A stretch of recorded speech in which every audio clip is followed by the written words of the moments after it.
Good morning बच्चों। अभी last video में हम लोगों ने डिफरेंट एग्रीकल्चर प्रैक्टिस के बारे में पढ़ा था, जिसमें जैसे उसमें हमने 6 टॉपिक डिस्कस किया था। पहला क्या था? Preparation of soil by tilling और प्लगिंग, और दूसरा था लेवलिंग। फिर उसके बाद था sowing of seeds, irrigation, adding manure, protecting of the crop from weeds, फिर पेस्ट कंट्रोल। अब हम लोग पढ़ेंगे हार्वेस्टिंग। ठीक है, तो हार्वेस्टिंग क्या होता है? हार्वेस्टिंग अब ये होता है हमारा फाइनल स्टेज। अब खेत में जो हमारा क्रॉप है वो पक के तैयार हो गया, यानी क्रॉप रेडी हो गया। अब हम इसको क्या करेंगे? काट लेंगे, और काट के फिर इसको डिफरेंट एक्टिविटी से खाने लायक बनाएंगे। ठीक है, तो हार्वेस्टिंग ये भी एग्रीकल्चर लैंड का ही वर्क है। Harvesting the removal of the crop from the field, यानी ये क्या है? Removal of the crop from the field, यानी अब तक ये फील्ड में लगा हुआ था, अब इसको हम क्या करेंगे? यहाँ से काट लेंगे, यहाँ से हटा देंगे। फिर when the produce is ready is called harvesting। ठीक है, यानी जब हमारा फसल पक के तैयार हो गया, ठीक है, यानी मान लो कि हमने धान का फसल लगाया, धान का क्रॉप लगाया, और धान को अभी तैयार हुआ नहीं, बीच में ही काट दिया, तो क्या होगा? कोई फायदा होगा? आपको धान मिलेगा? नहीं मिलेगा। धान लगा, उसको फिर छोड़ देंगे, फिर वो पकेगा, पक के तैयार होगा। जब उसमें दाने क्या हो जाएंगे? तैयार हो जाएंगे, तब उसको हम काटते हैं। और यही जो प्रोसेस है, इसी को हम लोग क्या बोलते हैं? हार्वेस्टिंग बोलते हैं। Removal of crop from the field. Harvesting is done manually by using a sicles. वो इस तरह का से क्या होता है? ये होता है ना, इसी को बोलते हैं सिकलिंग। इसी से हम लोग क्या करते हैं? काट के फसल को निकाल लेते हैं। ठीक है, a sickle is a curved metal blade with a sharp edge fixed in a wooden handle. After harvesting, the crop is allowed to dry completely. Care is taken so that the seed of the weeds do not contaminate the produce। यानी जब फसल को हमने काट लिया, अब इसको क्या करेंगे? सुखा देंगे। बहुत ही मतलब इसके अंदर जो नमी हो, धूप में रखेंगे। इसको काटने के बाद ये ना उठाए लेके घर चले आए। काटने के बाद क्या होता है? इसको धूप में ही छोड़ दिया जाता है, खेत में ही, कि वो क्या हो जाए? पूरा वहाँ पे जो इसका मॉइस्चर है, नमी है, वो क्या हो? खत्म हो जाए। क्यों? क्योंकि मॉइस्चर जब रहेगा फसल में, तो वो क्या करेगा? उसको खराब कर देगा। ठीक है, तो हार्वेस्टिंग हो गया। हार्वेस्टिंग, फिर उसके बाद हार्वेस्टिंग के बाद इसको क्या करते हैं? विनोविंग करते हैं, यानी removal of crop, removal of food grain. देखो यहाँ पे after harvesting the plant are the threshed by the hand और machine to separate the seeds from the साल्प ऑफ हे। यानी अब उसको क्या करेंगे? हार्वेस्टिंग के बाद हम क्या करते हैं? थ्रेसिंग करते हैं। थ्रेसिंग से क्या होता है? सीड्स अलग हो जाते हैं, यानी चावल के जो दाने हैं, हम लोग सीड्स से खाते हैं ना, ये सीड्स क्या होते हैं? अलग हो जाते हैं। फिर उसके बाद थ्रेसिंग, यानी हार्वेस्टिंग के बाद जो प्रोसेस है, हार्वेस्टिंग है। हार्वेस्टिंग के बाद क्या है? थ्रेसिंग है।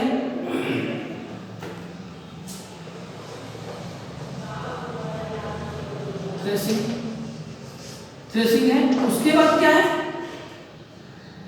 थ्रेसिंग के बाद होता है आपको विनोविंग। थ्रेसिंग के बाद होता है विनोविंग। थ्रेसिंग में क्या होता है? सीड्स को रिमूव कर दिया जाता है, और उसके बाद after threshing the seeds are separated from the कार्प, यानी जो उसके ऊपर जो क्या होता है? छिलका लगा होता है, यानी चावल के दाने के ऊपर चावल का जो दाना होता है, जिसको हम लोग धान बोलते हैं, तो धान के ऊपर जो छिलका लगा होता है, उसको हटाने का जो प्रोसेस है, उसको हम लोग क्या बोलते हैं? विनोविंग बोलते हैं। Harvesting fruits and vegetables. देखो, हार्वेस्टिंग फ्रूट्स एंड वेजिटेबल्स, तो फ्रूट्स और वेजिटेबल्स जो है वो क्या होते हैं? बहुत जल्दी खराब होने वाले चीज है। ठीक है, फ्रूट्स को हम लोग धूप में रख के सुखा नहीं सकते। सुखाएंगे तो क्या होगा? उसका न्यूट्रिएंट खत्म हो जाएगा और वो भी खराब हो जाएगा। तो ये क्या होते हैं? इसको बहुत ही सावधानी पूर्वक तोड़ते हैं, तोड़ के उसको अच्छे से पैक करते हैं, और उसको क्या करते हैं? मार्केट में तुरंत बेचने के लिए भेज देते हैं।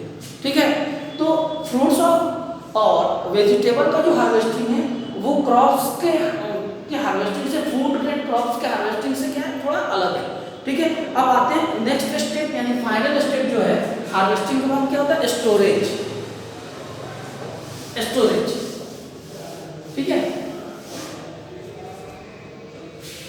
नेट है 8 है हमारा स्टोरेज।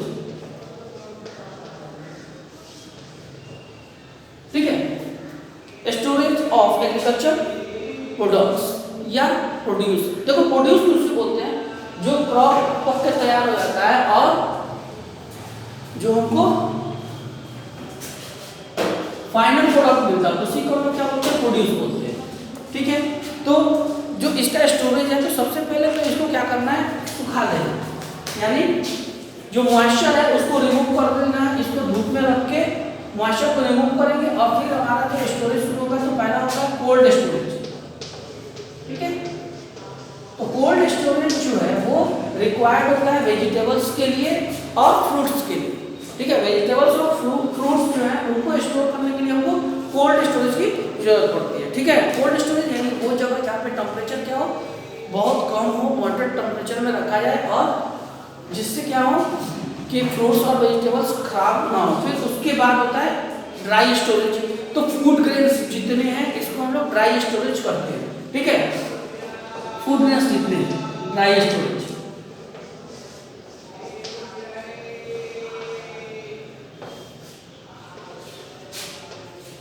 ड्राई स्टोरेज, ठीक है, यानी फूड ग्रेन्स को जब हम स्टोर करेंगे तो उसको कहाँ पे रखेंगे, ड्राई, यानी स्टोर करने से पहले इसको बहुत ही अच्छे तरीके से सुखा लें। क्यों? क्योंकि अगर इसका जरा सा भी मॉइस्चर इसमें रहेगा, नमी रहेगी, ये क्या करेगा, उसको खराब कर देगा। फिर उसके बाद फूड फ्रॉम एनिमल्स। ठीक है, नेक्स्ट टॉपिक है हमारा क्रॉप प्रोडक्शन एंड मैनेजमेंट। तो steps involve in crop production हमने बात कर लिया। Steps involve in crop production, जो 8 स्टेप हमने अभी बात किया है वो हम थोड़ा एक बार फिर से डील कर देते हैं। पहला क्या है, प्रिपरेशन ऑफ सॉइल। दूसरा क्या है, सोइंग ऑफ सीड्स। फिर तीसरा इरिगेशन। चौथा एडिंग मैन्योर फर्टिलाइजर्स। पांचवा protecting the crops from weeds. फिर उसके बाद छठा पेस्ट कंट्रोल। फिर उसके बाद सातवां हार्वेस्टिंग। आठवां स्टोरेज। अब हम लोग हमारा जो नया टॉपिक है वो क्या है, फूड फ्रॉम एनिमल। देखो नेक्स्ट टॉपिक है फूड फ्रॉम एनिमल्स।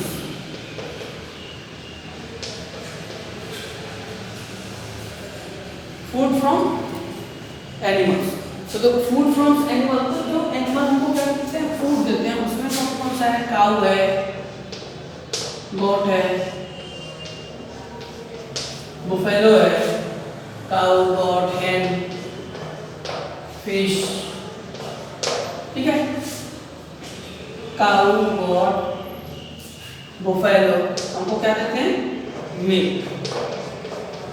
हैन हमको क्या देती है, एग और मिल्क।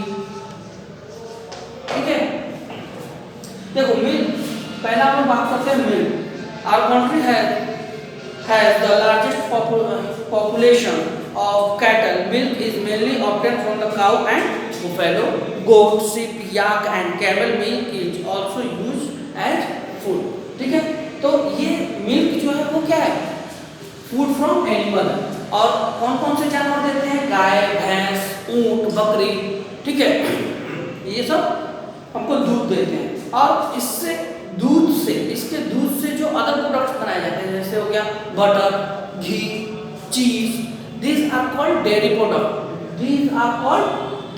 प्रोडक्ट। ये भी हमको कहाँ से मिलते हैं, एनिमल से मिलते हैं। फिर उसके बाद पोल्ट्री फॉर्म, जो हमारा नेक्स्ट है पोल्ट्री फॉर्म, यानी उसमें क्या आता है, हैन यानी बर्ड्स।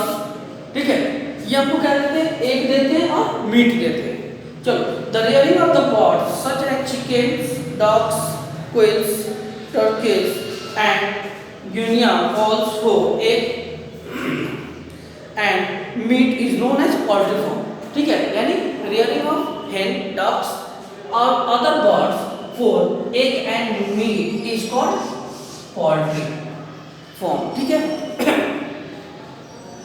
अब एक प्रॉब्लम है, एक बीमारी आती है बर्ड्स में, उसको बोलते हैं बर्ड फ्लू और avian flu. Bird flu birds की बीमारी है, जिससे क्या होता है, इसमें बर्ड्स में लगता है और अचानक से बहुत ही तेजी से फैलता है और विद इन 1 वीक क्या होते हैं, सारे बर्ड्स जो हैं जो हमारे पोल्ट्री फॉर्म में है वो क्या होते हैं, मर जाते हैं। जिससे क्या होता है, जो किसान है उसको बहुत ही लॉस हो जाता है, जो पोल्ट्री फार्म का मालिक है उसको बहुत ही ज़्यादा लॉस हो जाता है। बर्ड फ्लू और Vienna flu is a disease that is caused by a kind of the virus that affect poultry birds such as chickens and turkeys। ठीक है, ये एक वायरस है जो क्या होता है बर्ड्स को, स्पेशली हेंस को और टर्कीज को, डॉग्स को क्या लग जाता है और ये क्या करता है उसको इफेक्ट करता है और एक बीमारी हो जाती है जिससे वो क्या होते हैं मरना शुरू हो जाता है। A bird can get bird flu by coming in contact with the feces, secretions or saliva of a bird having bird flu। ठीक है, यानी अब एक बर्ड है उसको मतलब बर्ड फ्लू हो गया तो दूसरे बर्ड में ये कैसे जाएगा, अगर उसके साथ वो बर्ड रहेगी और उसके साथ खाना खाएगी और उसके सलाइवा यानी लार जो उसके बॉडी में लगेगा तो इससे क्या होगा उसको भी बर्ड फ्लू हो जाएगा। Fish and other seafood. Fish, अब आते हैं हम लोग फिश। देखिए हम लोग बात करेंगे फिश। ठीक है, तो फिश क्या है, ये भी एक एनिमल है लेकिन ये क्या होता है वाटर में पाया जाता है। A large population of our country depend upon the fish and the other second such as prawns, shrimps, crabs, mussels and squids।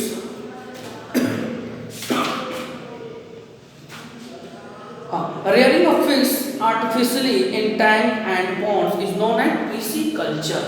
अब rearing of fish आर्टिफिशियल, देखो नदी में तो पाया जाता है, समुद्र में पाया, समुद्र में तो हम पालते नहीं है ना, समुद्र में अगर पालेंगे तो मिलेगा क्या, नहीं मिलेगा। तो जो हम लोग आर्टिफिशियली जब इसको क्या करते हैं पालते हैं, रियरिंग करते हैं तो इसको हम लोग क्या बोलते हैं पिसिकल्चर, यानी rearing of fish artificially in tank और Pond's is called pisciculture.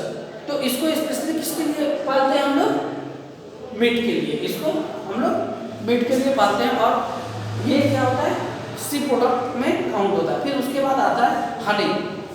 Honey भी क्या है एक इम्पोर्टेंट फूड है, ठीक है, जो कहाँ से आता है हनी बी से आता है। ठीक है, रियरिंग ऑफ बीज आर्टिफिशियली इज कॉल्ड एपीकल्चर। तो इसके लिए अब आते हैं हनी। नेक्स्ट है हनी, ये भी फूड फ्रॉम एनिमल है हनी, और इसका जो रियरिंग होता है आर्टिफिशियली इसको हम लोग क्या बोलते हैं apiculture. Farmer placed especially made box in their farm for the bee to make hives. The honey from these hives is collected without harming the bees। अब इसको क्या करते हैं ये फार्मर, जैसे अभी आम का सीजन है, लीची का सीजन है, जब यहाँ पे जैसे इसमें फूल लगेगा ये फार्मर्स क्या करेंगे एक स्पेशल बॉक्स लगा देंगे और इसमें बी क्या होगा आके इसमें छत्ता बनाएगा रहेगा और ही प्रोड्यूस करेगा। फिर जब हनी प्रोड्यूस करेगा और ये हनी जब निकाला जाएगा तो ये फार्मर्स उसको निकालते हैं, इससे हनी बी को कोई नुकसान नहीं है। ये हनी उससे फिर निकाल के फिर वो बॉक्स वैसे रख देते हैं, फिर हनी बी उस पर आके अपना हनी बनाना शुरू कर देता है। ठीक है, चलिए तो हमारा ये टॉपिक खत्म हुआ। नेक्स्ट वीडियो में हम लोग नेक्स्ट लेसन 2 पे डिस्कस करेंगे। Okay, thank you.